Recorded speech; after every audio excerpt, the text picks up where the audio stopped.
학자들은 지금 이 시대를 지정학의 시대가 도래했다, 다시 돌아왔다 이렇게 얘기를 하고 있습니다. 지정학의 시대라고 말하는 것은 전쟁의 시대라 말하기가 껄끄러워서 애둘러 말하는 것이죠. 전쟁은 그 나라가 어느 위치에 있느냐에 따라서 더 쉽게 일어나기도 하고 그렇지 않기도 합니다. 그래서 전쟁은 지정학적 현상인 것이에요. 대한민국이 여러분 유럽에 있었다면 아마 독일과 영국이나 프랑스나 이런 나라들과도 어깨를 나란히 할 수 있는 그런 강대국에 속했을 것이지만 대한민국은 유럽에 있지 않고 세계에서 가장 강한 4개국에 둘러싸여 있는 위치에 있습니다. 러시아와 중국과 일본과 미국에 둘러싸여 있지요. 그래서 대한민국은 지정학적으로 언제나 전쟁이 언제 일어나도 이상할 것이 없는 그런 위치에 있었던 것입니다. 그리고 우리 머리 위에는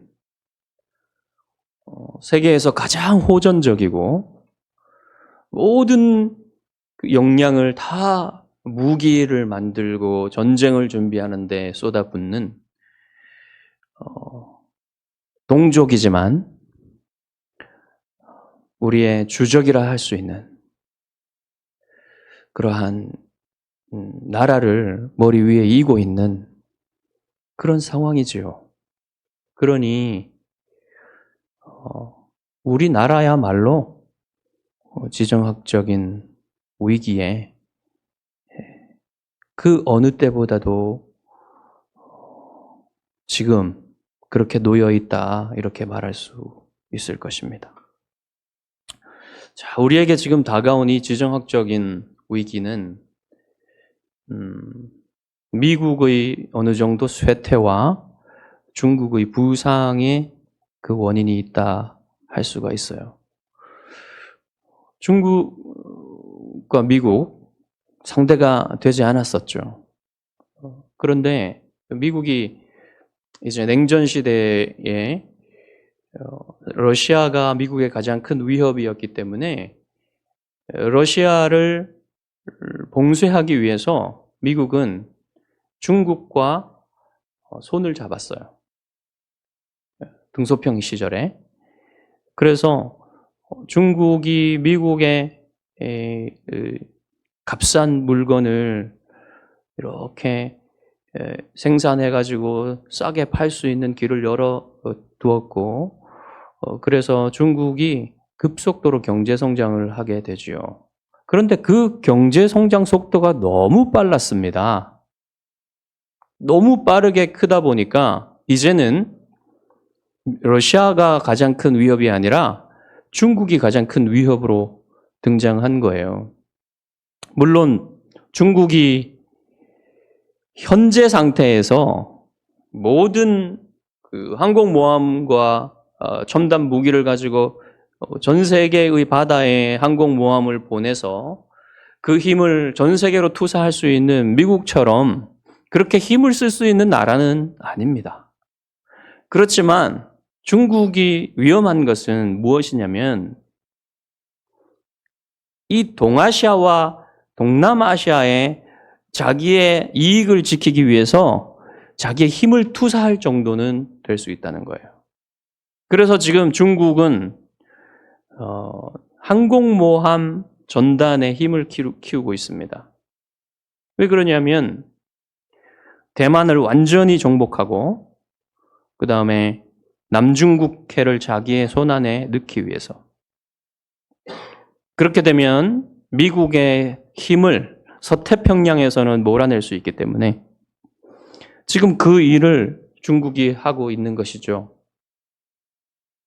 만약에 그렇게 된다면 우리나라가 받는 위협은 더 커질 것입니다. 그 어느 때보다 더 커질 것이에요. 그러니 이러한 상황에 지금 대한민국의 지정학적 위기가 놓여 있다고 할 수 있는 것이죠. 우리는 경제적으로 매우 풍요로워졌지만 사실은 지난 몇십 년 동안보다 지금이 더 불안한 시대를 살고 있습니다. 사람들이 많이 불안해하고 있어요. 이러한 그 지정학적인 세력 균형의 변화들, 강대국들이 서로 부딪히고 있는 이러한 상황 속에서 또한 우리나라 안에서도 정치 세력들이 나라의 안위와 나라의 이익을 위해서 서로 협력해야 될 부분들까지 협력하지 않고 오로지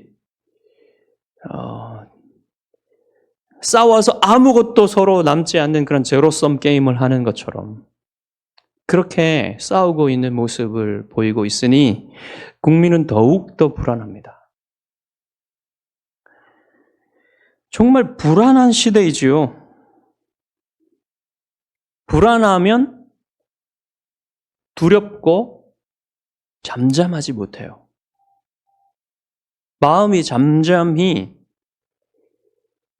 자기의 맡은 바 자리에서 책임을 다하면서 그 자기의 자리를 지키고 했을 때에 이러한 때라도 우리의 삶은 든든히 지켜질 것입니다. 그러질 못하고 있다는 겁니다. 사람들이. 이러한 때에 여러분에게 가장 필요한 것은 무엇입니까? 어떠한 상황과 환경과 처지에도 흔들리지 않는 소망이에요. 그것이 있다면 여러분 주변의 세상이 어떻게 변할지라도 여러분의 영혼만은 폭풍우 속에서 잠잠한 그런 영혼으로 있을 수 있을 것입니다. 그러기 위해서는 그 소망이 진리의 근거 위에 흔들리지 않는 소망이어야 돼요.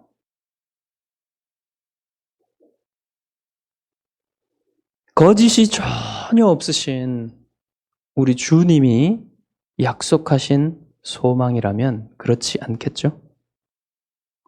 그 소망이라면 여러분 어디에서도 흔들리지 않고 어떤 상황에서도 흔들리지 않겠지요? 여러분이 이 소망을 가지고 있어야만 한다는 것입니다. 자, 오늘 본문 당시에 주님의 제자들의 마음은 심하게 흔들리고 있었어요. 바람에 흔들리는 갈대처럼 심하게 흔들리고 있었습니다. 그때에 주님은 제자들에게 이런저런 말씀을 하셨는데 제자들의 마음이 그 말씀 때문에 흔들리고 있었습니다. 너희 중 하나가 나를 팔리라 그러셨죠. 죄송합니다. 그리고 내가 가는 곳에 너희가 따라올 수 없다고 말씀하셨죠. 그리고 베드로에게는 닭 울기 전에 네가 3번 나를 부인하리라 이렇게 말씀하셨어요. 이 모든 말씀들이 정확히 무엇을 말씀하시는지 잘 모르겠지만 제자들의 마음은 이런 말씀들 때문에 심하게 흔들리고 있었어요. 마치 자기 발밑에 땅이 꺼질 것 같은 그런 분위기를 느끼고 있었던 겁니다. 그때에 주님은 제자들의 마음을 붙들어 주기를 원하셨어요. 제자들 평안하기를 원하셨습니다. 그래서 그들이 붙들 수 있는 좀 전에 말씀드린 그 궁극적인 흔들리지 않는 소망을 그들에게 약속해 주신 것입니다. 이것은 1차적으로 사도들에게 주신 것이지만 오늘 지금 바로 여러분에게도 주시는 것이에요. 모든 믿는 자들에게도 주시는 것입니다. 그래서 여러분이 이 주님께서 약속하신 약속의 위대함을 여러분이 알고 믿고 붙든다면 여러분은 어떠한 상황에서도 흔들리지 않는 소망의 근거를 꽉 붙들고 잠잠할 수 있다는 것입니다. 우선 이 약속을 주신 때가 언제인지 주목해 봐야 됩니다. 이 때가 주님의 사랑의 위대함을 여러분에게 가르쳐 주고 있기 때문에 그래요. 주님은 가장 괴롭고 힘든 싸움을 앞두고 계셨죠. 그런데 가룟 유다가 주님을 배신하고 있습니다. 그리고 주님은 제자들이 자신을 다 버릴 것이고 또 베드로가 주님을 배신할 것이고 심지어는 아버지께서 이 모든 고통에서 아들을 외면하시고 철저히 잠시 동안 버리실 것이라는 사실을 주님이 아시기 때문에 주님의 마음은 심히 괴로웠어요. 너무너무 힘들었어요. 그런 때에 주님은 불안하고 두려워하고 있는 제자들의 마음을 붙들어 주기를 원하셨던 것입니다. 그래서 주님이 이런 때에 주님 자신이 그 어느 때보다도 힘든 때에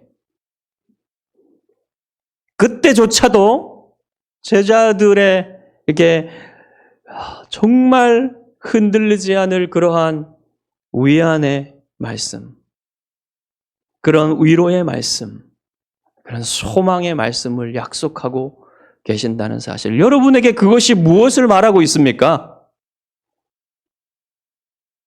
그것은 주님이 여러분을 얼마나 깊이 사랑하시는지, 얼마나 깊고 놀랍게 크게 사랑하시는지 그것을 여러분이 깨달아야만 한다는 사실을 말해주고 있는 것입니다.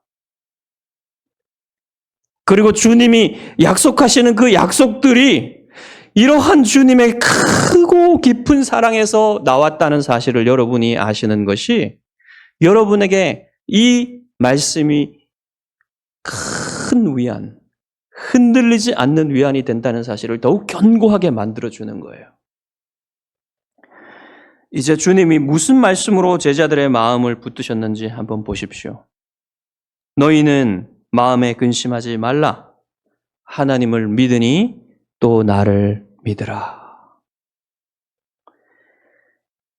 주님은 여러분에게 근심할 필요가 전혀 없다고 말씀하세요. 근심하지 말라. 그것은 근심할 필요가 없다는 것이죠. 어떠한 환경과 처지에서도 근심하지 말아도 되고 근심할 필요가 없다는 사실을 지금 제자들과 여러분에게 말씀하고 계시는 것입니다.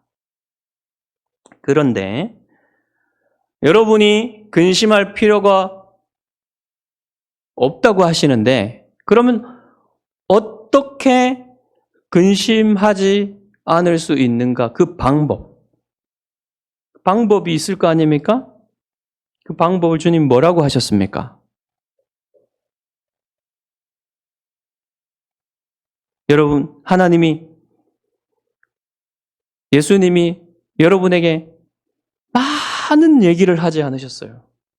이 방법에 대해서 정말 다양한 방법이 있다. 이렇게 말씀하시지 않으셨습니다. 너희들의 마음이 흔들리지 않도록 마음을 강하게 먹어라.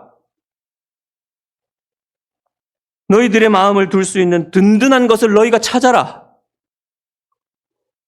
너희들 스스로의 능력을 의심하지 마라. 너희들 서로가 마음을 합하여 서로 붙들어 주어라. 이제부터 너희들은 지혜롭게 행해야 된다. 뭉치면 살고 흩어지면 죽는다. 하늘은 스스로 돕는 자를 돕는다. 하늘이 무너져도 솟아날 구멍은 있다. 더 많을 거예요. 할 수 있는 말. 그러나 주님 이런 말 전혀 하지 않으셨습니다. 단지 주님은 하나님을 믿으니 또 나를 믿으라. 이렇게 말씀하셨죠. 이것이 여러분이 근심하지 않을 수 있는 방법이에요. 하나님을 믿으니 또 나를 믿으라. 여기에 믿으니 믿으라라는 단어는 문법적으로 똑같은 단어입니다. 그래서 믿으라, 믿는다 둘 다 될 수 있는데요. 앞에 것도 믿는다, 믿는다. 믿는다, 뒤에 것도 믿는다. 앞에 것도 믿으라, 뒤에 것도 믿으라. 이렇게 해석할 수 있고 그렇게 쓸 수 있어요. 그런데 문맥상으로 보면 이것은 둘 다 명령형으로 하나님을 믿으라, 또한 나를 믿으라. 이렇게 말씀하시는 것이 가장 자연스러워 보입니다. 그러니까 다시 하면 여러분 주님이 뭐라고 말씀하신 것입니까? 하나님을 믿으라, 또한 나를 믿으라. 이렇게 말씀하신 거예요. 그러니까 주님은 지금 앞에 하나님을 믿으라와 뒤에 나를 믿으라가 동일선상에서 같이 동등하게 이렇게 놓고 계시죠? 그러니까 내가 하나님과 동등하게 믿을 만한 존재다라고 말씀하시는 거예요. 너희들이 나를 믿으면 하나님을 믿는 것과 같다. 그것도 지금 여기에 포함되어 있는 것입니다. 그러니까 하나님을 믿으라, 또 나를 믿으라, 이것은 사실은 같은 말이고요. 그렇지만 그들에게 더 강력하게 이해시키시기 위해서 이렇게 강조해서 두 번 말씀하신 것이고요. 나란히 놓아서 말씀하신 것입니다.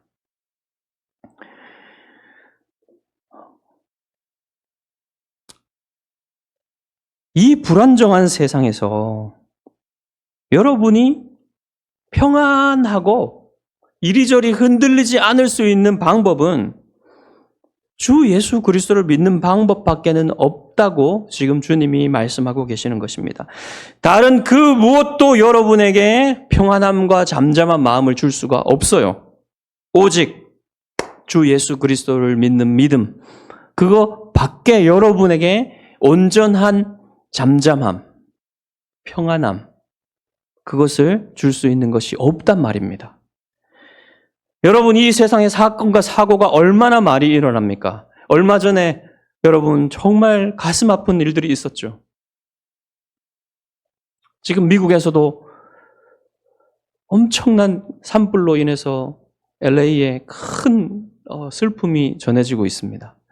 정말 많은 사건과 사고가 우리 가운데 이렇게 일어나고 있어요. 누구에게 그것이 일어날지 몰라요. 정말 그런 생각을 할 때 불안합니다. 그리고 건강도 얼마나 염려될 만한 것입니까? 갑자기 무엇인가 발견됐을 때 두려워지죠. 건강검진을 했는데. 그리고 우리의 관계, 사람과의 관계 이별, 그리고 죽음, 이 모든 것들이 여러분 불안하게 만들고 잠잠하지 못하게 만들 수 있는 것들이에요. 이런 것들을 대할 때 예수 그리스도에 대한 믿음이 없는 사람들은, 예수 그리스도를 지금 믿지 못하고 있는 사람들은 어떻게 불안하지 않을 수 있겠습니까? 어떻게 평안할 수 있겠습니까? 늘 자기의 마음속에 이 불안과 슬픔과 이 두려움의 이유를 알지 못한 채로 세상이 변해감에 따라서, 바람이 불어옴에 따라서 이리저리 흔들리고 나락으로 떨어지거나 올라갔다 내려갔다 하는 그러한 삶이 사람들의 삶인 것이에요. 예수 그리스도를 믿지 않는 사람들의 마음인 것입니다. 그리스도 안에서 하나님의 품에 안겨 있는 사람들은 궁극적인 안식을 얻었기 때문에, 하나님의 흔들리지 않는 약속에 대한 소망을 가지고 있기 때문에 흔들리지 않을 수 있는 것입니다. 여러분 그 마음을, 그 평안한 마음을, 그 소망을 지금 붙들고 여러분 주변에서 일어나는 일들에 불구하고도 여러분 마음이 잠잠할 수 있습니까? 그러한 상태를 우리 주님은 원하셨어요. 그렇게 살아가기를 원하셨어요. 우리들도, 우리 주님의 자녀들도 큰 일이 닥치면, 두렵게 하는 일이 닥치면 잠시 두려워지고 흔들릴 수 있어요. 그렇지만 우리들은 궁극적인 이 소망, 흔들리지 않는 소망을 붙들고 있기 때문에 여러분 다시 잠잠할 수 있는 것입니다. 속히 다시 잠잠해질 수 있는 거예요. 평안을 회복할 수 있는 거예요. 마치 뿌리 깊은 나무가 바람이 불 때, 창수가 날 때에, 홍수가 날 때에 잠시 흔들리고 그 비바람에 부닥치지만 뿌리가 깊이 박혀 있어서 넘어지지 않는 것처럼 우리 그리스도의 약속에 소망을 두고 있는 우리들은 넘어지지 않고 그 자리에 잠잠히 서 있을 수 있는 것입니다. 그래서 우리는 미래에 대해 염려하지 않고 현재를 살아갈 수 있는 거예요. 이러한 소망을 주님의 약속에 두고 있는 사람들은요, 점을 칠 필요가 전혀 없어요. 듣기로는 그리스도인이라 하는 사람들도 점집에 간다는 소리를 듣습니다. 저는 잘 못 봤는데 그런 사람들을. 그런 사람들이 있다고 해요. 교회에 출석하고 있고 예배도 드리고 있는데 점집에도 간다. 참 저로서는 참 어떻게 그럴 수 있을까라는 생각이 들지만 그런 사람들이 있다고 합니다. 그런데 그런 사람들은 그런 사람들이고 제가 또 말씀드리고 싶은 건 뭐냐면 이 기독교 안에도 점을 치는 것 같이 그런 행동을 하는 사람들이 있단 말입니다. 기독교 예언가라고 하는 사람들, 그 사람들한테 많이 의지하는 사람들이 있어요. 그거 굉장히 안 좋은 겁니다, 여러분. 왜 그러냐면 우리들은요, 미래를 정확하게 알 수 있는 존재는요, 하나님밖에 없어요. 모든 것이 하나님의 선하신 계획 안에서, 하나님의 통치 안에서 이루어지는 것을 믿는 사람들은요, 굳이 미래를 알려고 하지 않아요. 미래를 알 필요도 없습니다, 사실은. 왜냐하면 하나님이 선하게 하나님의 계획 가운데 통치하시면서 하나님의 뜻을 온전히 이루실 것이기 때문에 그럴 필요가 없는 거예요. 우리에게 필요한 미래는 하나님이 성경에 분명히 말씀하셨고 그걸로 충분합니다. 여러분의 개개인의 삶에 구체적으로 일어날 미래에 대해서 여러분이 알려고 하지 마십시오. 여러분이 미래를 준비하기 위해서 어떤 예측을 하는 것은 필요하고 또 좋습니다. 여러분이 이성을 사용해서 여러분이 예측을 하고 과거에 이랬으니까 또 현재 이러니까 미래에도 이렇게 흘러갈 것이다. 이런 것을 예측하고 여러분이 그에 따라서 준비하고 사는 것은 성실하게 지혜롭게 사는 거예요. 그러나 그게 아니라 어떤 미래에 무엇인가 정해져 있어서 그 어떤 예언가가 기독교의 탈을 쓴 어떤 예언가가 점을 치듯이 당신의 그 1년 뒤에 10년 뒤에는 이런 일이 있으니까 당신 이렇게 그것을 생각하고 잘 사십시오. 여러분 그게 좋은 겁니까? 그거 좋은 거 아니에요. 그러면 거기에 얽매이게 됩니다, 여러분이. 여러분이 의지할 수 있는 미래에 대한 것은요, 오직 하나님께서 여러분을 사랑하시며 하나님께서 여러분을 향한 선한 계획을 가지고 계시고 모든 것이 합력하여 선을 이루도록 하나님이 하실 것이라는 것을 믿는 것이에요. 그것밖에 없습니다, 여러분.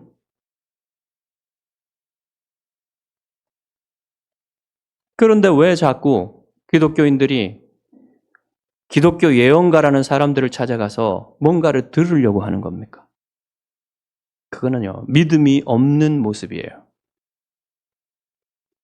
믿음이 열심인 그 모습 뒤에는요, 불신앙이 있는 겁니다. 하나님에 대한.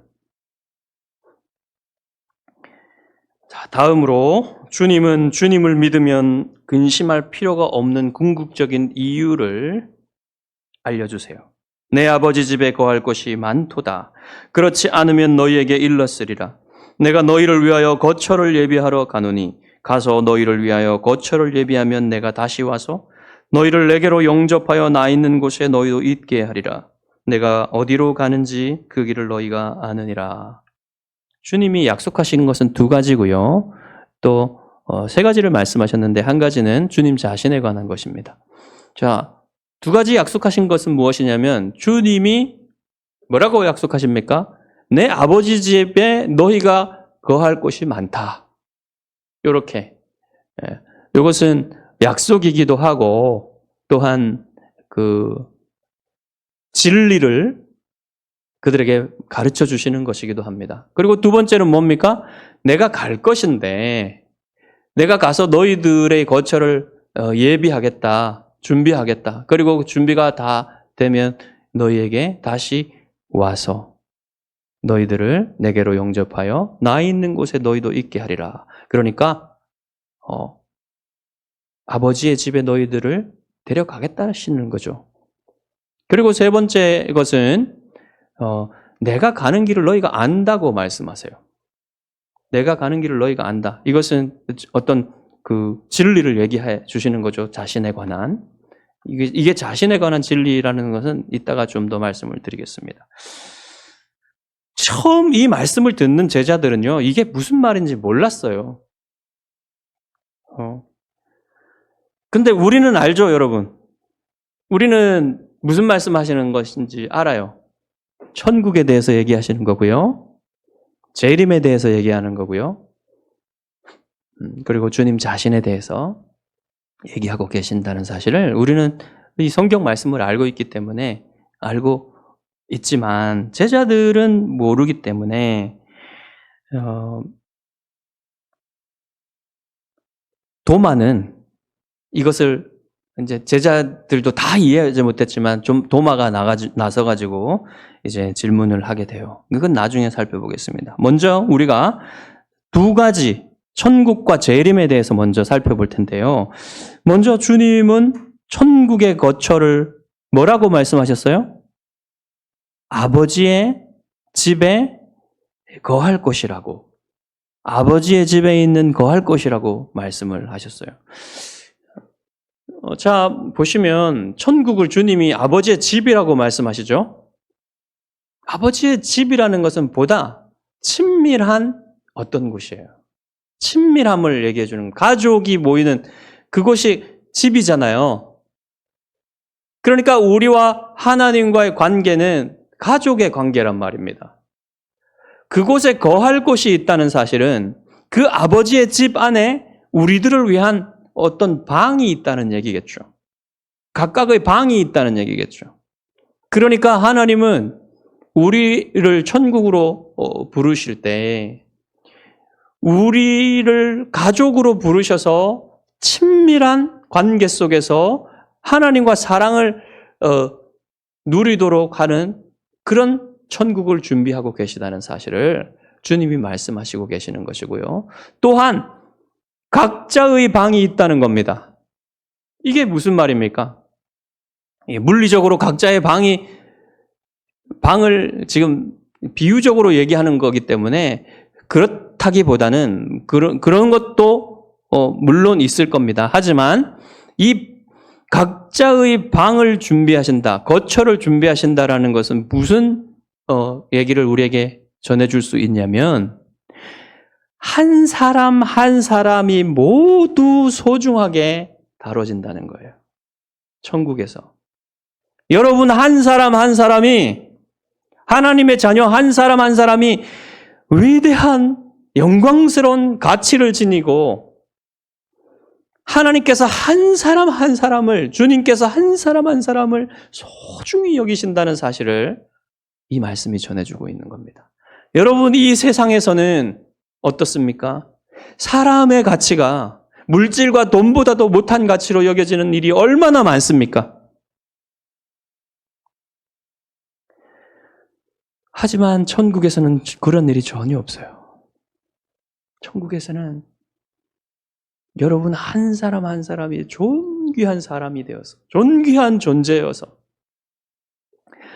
천사보다 사실은 더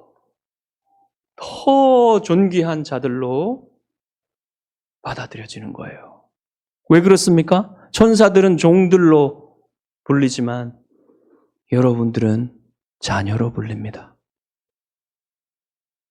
그러니까 천국에서 여러분이 얼마나 존귀하게 대해질 것인가를 여러분 기대할 수 있는 것이죠. 이것이 여러분이 근심할 필요가 없는 첫 번째 이유인 거예요. 반면에 지옥을 생각해 보십시오. 지옥은 철저히 혼자예요. 아무도 사랑의 이유로 관심을 갖지 않습니다. 사랑하기 위해서 다른 존재에게 관심을 갖지 않는 게 지옥이에요. 지옥에는 모두 교만하고 미워하는 사람들밖에 없어요. 그래서 여러분, 지옥의 무서움, 지옥의 두려움, 저는 지옥을 생각할 때 이 육체적인 고통도 고통이지만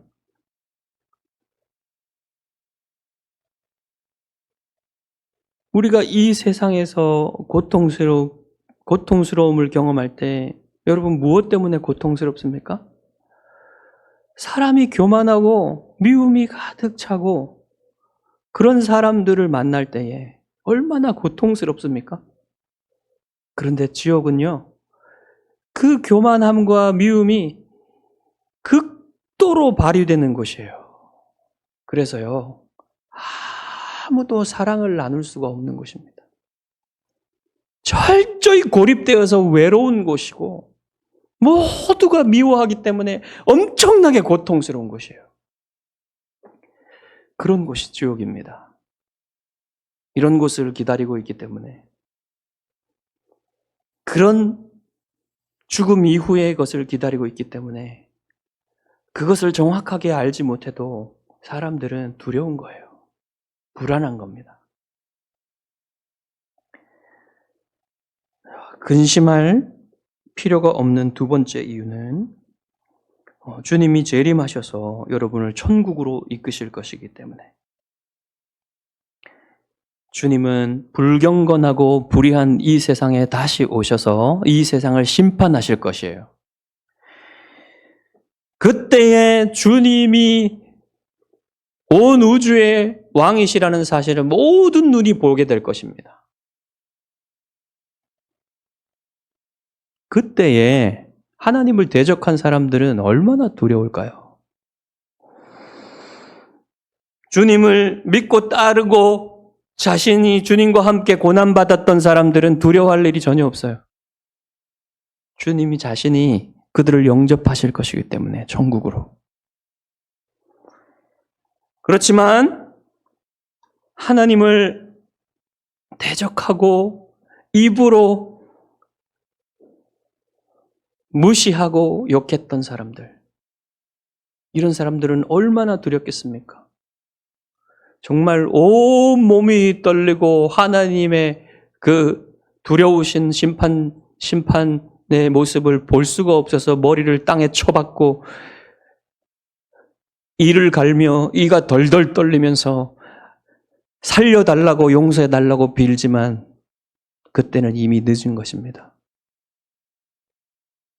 그때는 아무도 구원받을 기회를 더 이상 갖지 못하고 모두 지옥에 떨어지게 될 거예요. 유죄 선고를 받고.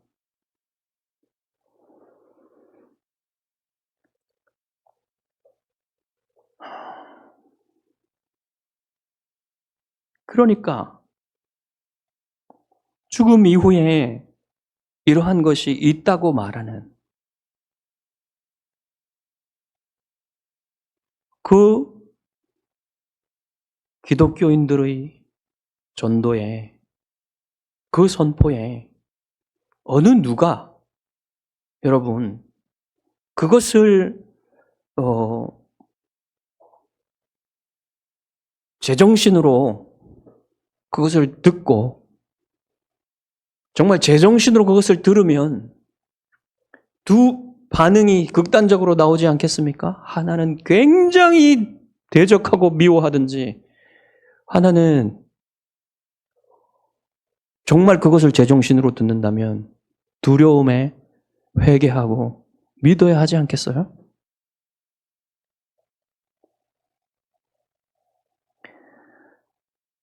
사실 모든 불신자들의 두려움의 근원은 여기에 있어요. 여러분. 이 죽음 이후에 이 두려움이 느껴지기 때문입니다. 어느 정도는. 그러니 여러분, 유일하게 이 두려움과 이 심판을 피할 수 있는 유일한 길인 예수 그리스도를 믿으십시오. 회개하고 믿는 길밖에 없어요, 여러분. 머리를 써서 어떻게 피하려고 하지 마십시오. 여러분의 작은 지성으로 하나님 앞에 어떻게 여러분 머리를 써가지고 피할 수 있는 길이 있을 것이라고 생각하는 어리석음을 범하지 마십시오. 그리고 여러분이 어떤 선행을 통해 가지고 하나님 앞에 뭔가 그 작은 선행을 통해서 여러분의 죄를 덮을 수 있을 것이다. 이런 어리석은 생각하지 마십시오. 아무리 선행을 해도요, 여러분이 아무리 합리화를 해도요, 빠져나갈 길이 전혀 없습니다. 여러분이 하는 선행도 더러운 옷과 같아서 하나님을 사랑하여 한 것이 아니기 때문에 전혀 하나님 앞에 받아들여지지 않아요. 그러니 여러분이 할 수 있는 한 가지, 이 심판을 피할 수 있는 딱 한 가지 뭡니까? 회개하고 예수 그리스도를 믿는 거. 회개하고 지금 이 자리에서 선포되는 복음을 믿는 것. 그거밖에 없습니다, 여러분.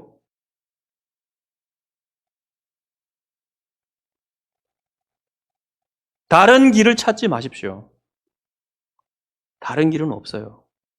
하나님을 회개하고 하나님을 믿고 하나님께 자신을 드리든지 아니든지 둘 중 하나밖에 없습니다. 주님은 내가 어디로 가든지 그 길을 너희가 안다고 하셨습니다. 이 또한 여러분이 근심할 필요가 없는 이유 중에 하나예요. 왜 그렇습니까? 제자들은 그때 주님이 무슨 뜻으로 이 말씀을 하시는지 몰랐어요. 그래서 도마가 나서서 질문합니다. 주여, 주께서 어디로 가시는지 우리가 알지 못하거늘 그 길을 어찌 알겠사옵나이까? 도마는 이 길이 문자적인 길이라고 생각했어요. 그래서 어느 길로 주님이 가실 것인지 그거를 모르는데 어떻게 안다고 하십니까? 이렇게 물은 겁니다. 하지만 주님은 제자들이 분명히 주님이 가시는 길을 안다고 하셨죠. 그럼 정말 아는 거 아닙니까? 무엇을 안다는 겁니까? 주님 자신을 안다는 거예요. 주님 자신을 안다고 하는 겁니다. 그건 나중에 도마의 질문에 대한 대답을 보면 알 수가 있어요. 그래서 여러분, 사람이 이 길을 알게 된다면 그것이 인간이 알아야 될 가장 중요한 것을 아는 거예요. 사람들은 이 길을 열심히 찾습니다. 모르니까 찾는 거예요. 구원의 길을 찾는 거예요. 이 세상에 살아가는 길은, 이 세상에 살아가는 것은 너무나 두렵고 불안하고 온전한 행복이 없으니, 만족이 없으니 찾는 겁니다. 그것을 줄 수 있는 것을. 여러분, 사람들이 얼마나 자기 행복을 찾습니까? 심지어는 사람들은요, 행복하려고 자살하기까지 해요. 너무 고통스러우니까. 행복하려고 자살하는 겁니다. 그것도 하나의 길이 될 수 있다고 생각하는 거예요. 그러면 여러분, 사람들이 찾는 그 길은 어디에 있습니까? 바로 그것이 주님이 도마의 질문에 대답한 것에 나옵니다. 내가 곧 길이요 진리요 생명이니 나로 말미암지 않고는 아버지께로 올 자가 없느니라. 바로 이겁니다. 도마는 주님이 가시는 길을 모르는데 어찌 안다고 하시는지 물었지만 주님은 바로 나 자신이 길이다 라고 말씀하시는 거예요. 내가 그 길이다. 제자들이 그 길을 안다는 것은 무슨 말입니까? 제자들이 예수님을 알고 있다는 말이에요. 주님은 지금 복음의 핵심을 얘기하고 있는 겁니다. 복음의 핵심이 뭡니까? 아들은 길이고 아버지는 목적지다라는 거예요. 아들을 통하여 우리의 목적지인 아버지께로 갈 수 있다는 겁니다.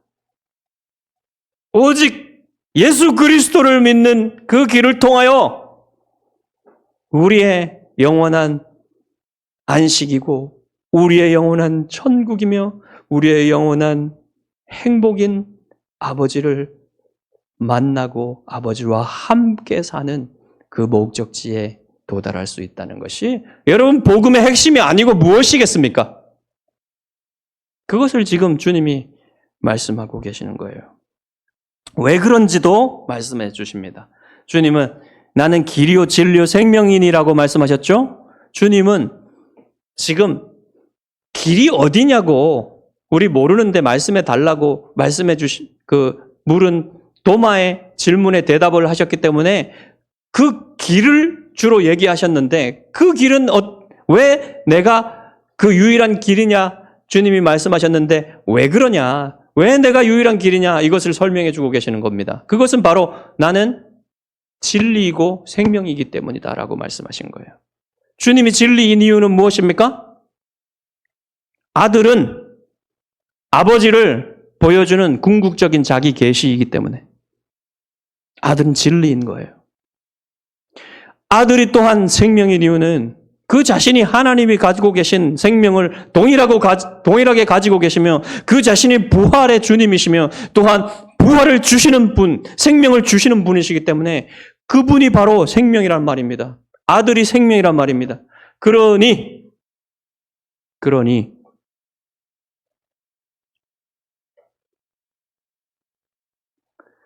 예수 그리스도가 하나님을 알게 하고 또한 생명을 주는 그 길이다라는 사실이에요.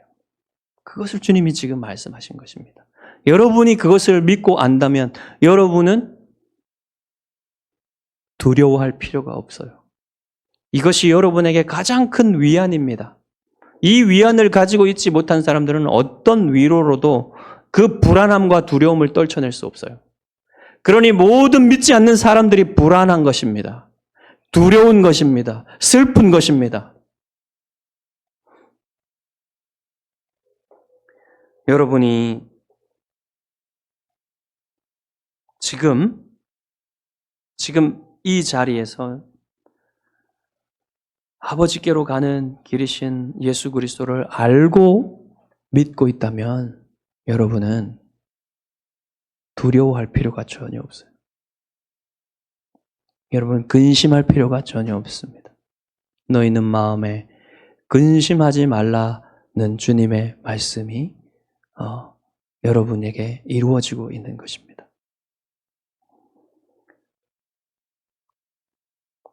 여러분이 이 위안을 여러분 안에 가지고 있다면 여러분 다른 사람도 위로해 줄 수 있어요.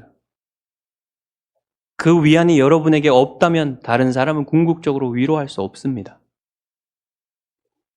존 웨슬리가 미국으로 인디안 선교를 향하여 배를 타고 갈 때 거의 배가 난파될 위험에 처해 있었을 때 모라비안 형제들이 한쪽에서 찬송을 부르며 잠잠히 있는 모습을 보고 충격을 받았죠. 자신은 그러지 못한데 그들은 어떻게 그럴 수 있는가?